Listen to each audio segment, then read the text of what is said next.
Hello students, welcome again. आज आपके साथ हम बात करेंगे चैप्टर स्ट्रेट लाइन की। ये क्लास 10th आईसीएसई और 11th सीबीएसई के लिए एक इंपॉर्टेंट टॉपिक है। दोनों ही क्लासेस के अंदर the concept is same, so let's discuss. As the name suggest, इसको हम एल्जेब्रिकली और ग्राफिकली या ज्योमेट्रिकली दोनों तरीके से अंडरस्टैंड करेंगे।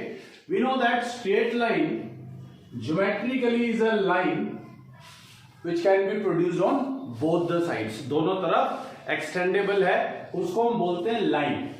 और straight line algebraically is a linear equation in two variables. Straight line in algebraic form is a linear equation in two variables और ये ज्योमेट्रिकली और ग्राफिकली है। सो अब इसको हम ज्योमेट्रिकली ग्राफिकली डिफरेंट वेज के अंदर किस किस तरीके से रिप्रेजेंट करा जाता है उसके बारे में हम बात करने वाले हैं। सपोज मान लीजिए ये आपके पास है कार्टेशियन प्लेन, आपका एक्स एक्सिस एंड आपका Y axis. Suppose this is a line.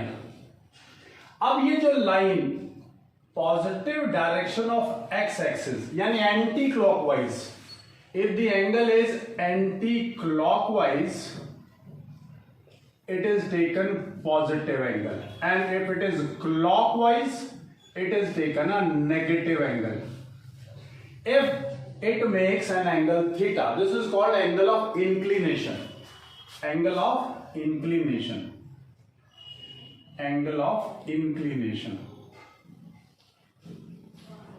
and tangent of this angle is called slope of the line, gradient of the line, grade of the line।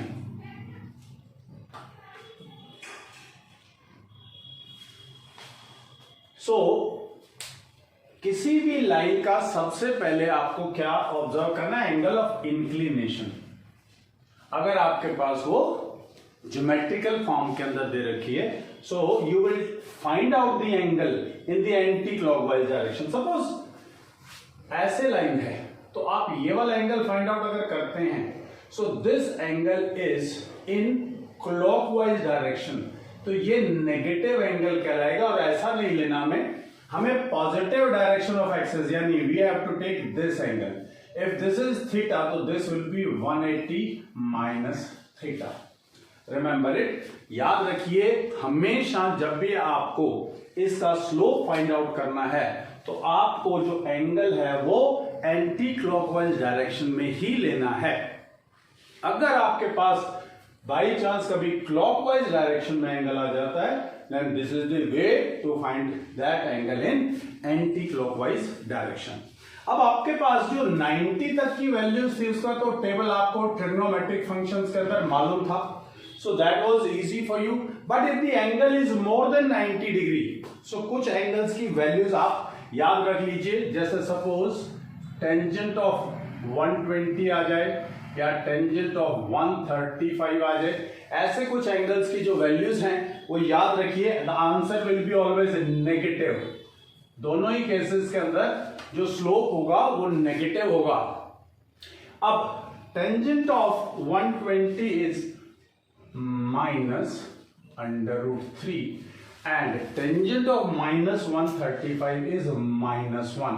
ये जो you just have to remember. जब आप higher classes में जाएंगे for +1 it is easier because उन्होंने ये सीखा है ASTC, आज से ट्रिग्नोमेट्री चालू, ये सीखा हुआ है। Means in the first quadrant if the angle is from 0 to 90 all the trigonometric functions have positive values, and if the angles are from 90 to 180 degree only the sine and the cosecant are having positive values, and if the angle is from 180 to 270 degree only tangent and cotangent are having positive value and all other trigonometric functions are having negative values.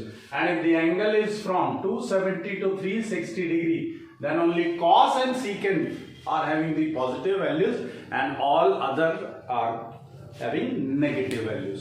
Otherwise, for class 10th, you just have to remember this, the tangent 120 is minus root 3 and tangent 130 is minus 1. So, I hope it is clear. Angle of inclination and slope. Slope find out करने का there is one more way. इसको बोलते हैं if you know any two points on the line, जो भी आपने जिस line का स्लोप फाइंड आउट करना है, if you know any two points on the line and how to find out. Suppose this is a line and you know these 2 points. Let these points are x1 comma y1 and x2 comma y2. Slope of this line will be equal to y2 minus y1 by x2 minus x1. किसी भी line का slope अगर उसके 2 points आपको given हो तो slope is y2 minus y1 and this is also equal to the tangent theta. Suppose यहां से ही आपको फाइंड आउट करना हो कि find the angle of inclination, तो इस टाइप के क्वेश्चंस के अंदर आप ये कंसेप्ट इस्तेमाल कर सकते हैं. इसके बाद आपके पास आता है different forms of straight line in algebraic form. Number 1 is slope intercept form. First of all, we must know what is an intercept. Suppose you are making a straight line and it is cutting the axis of x here and axis of y here. This length is called x-intercept and this length is called y-intercept. अब आपको अच्छे से मालूम है कि on x-axis the value of y is always 0, so you can find out the point on the line also, and this point may be of this form and this point may be of this form. Means जो भी आपके पास y intercept होगा, so there will be a point of this sort. अगर आपको कहता है the x intercept is 3, so your point will be 3,0, and if they say that the y intercept is 5, then one point to you is 0,5. If they say the y-intercept is -1, then the point is 0, -1. If they say x-intercept is -2, then the point is -2, 0. So I hope you are able to understand the intercept, y-intercept and x-intercept. So what is the slope-intercept form? This is y is equal to mx plus c, where m is slope and c is y-intercept. Means whenever they'll be giving you the slope of the line and y-intercept, you will be using this form of the equation to write down the equation of the straight line. So this is called slope intercept form. Second is point slope form. Means what they will be giving you, क्या मिलेगा आपको, एक point दे रखा होगा और एक slope दे रखा होगा. So the equation will be y minus y1 is equal to m into x minus x1, where m is a slope and x1 comma y1 is a point. x1 y1 मतलब कुछ ना कुछ constant term दे रखी होगी, 2 -3 -1 -2 1 2 whatever, कोई ना कोई point दे रखा होगा. तो these x and y are variables and y1 x1 and m these are constant values. ये values given होंगी आपके पास, यानी x1 की भी वैल्यू गिवन होगी, y1 की वैल्यू गिवन होगी और m की वैल्यू गिवन होगी, और इसको सॉल्व करके जो इक्वेशन बनेगी that will be the equation of a straight line point slope form. Number 3 is 2-point form. Means they gave you only 2 points, यानी आपके पास 2 points हैं suppose x1 comma y1 and x2 comma y2, they have given 2 points. अब हमें याद है कि अगर ये कहीं पर भी 2 पॉइंट्स दे रखे होते हैं तो we are able to find out slope, and slope is y2 minus y1 by x2 minus x1. भाई अब स्लोप फाइंड आउट कर सकते हैं, तो अब ध्यान दीजिए स्लोप आपके पास है, 2 पॉइंट्स हैं तो 2 है तो 1 तो है ही है.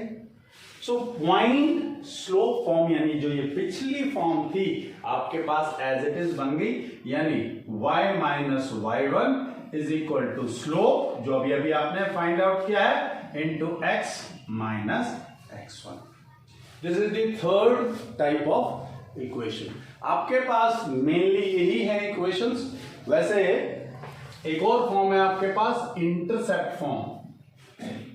इंटरसेप्ट फॉर्म, अगर आपके पास x इंटरसेप्ट और y इंटरसेप्ट गिवन है then it is x by a plus y by b is equal to 1. 11th CBSE के अंदर ये यूज है, बट क्लास 10th ICSE के अंदर आपके पास यही 3 फॉर्म्स हैं.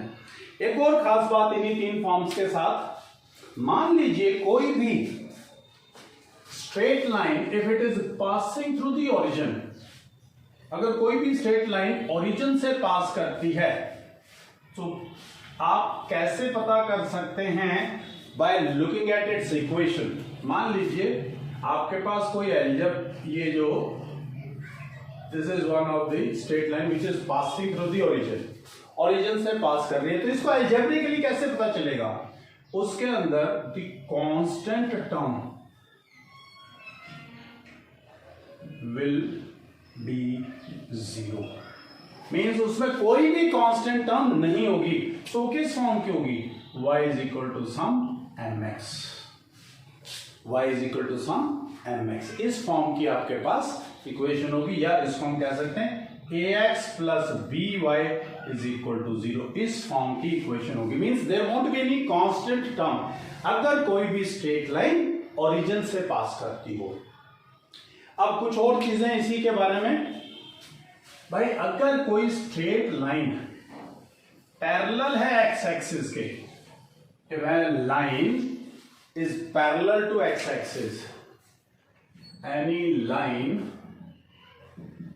parallel to x axis, अगर x axis के पैरेलल है it implies theta is either 0 or 180. मतलब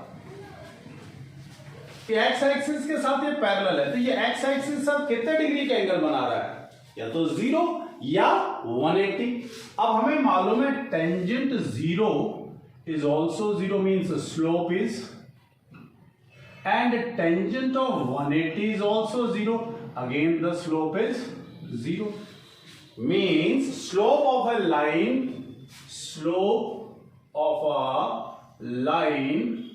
parallel to x axis is 0. कहता है अगर मान लीजिए परपेंडिकुलर हो जाए x एक्सिस के, any line which is perpendicular to x axis means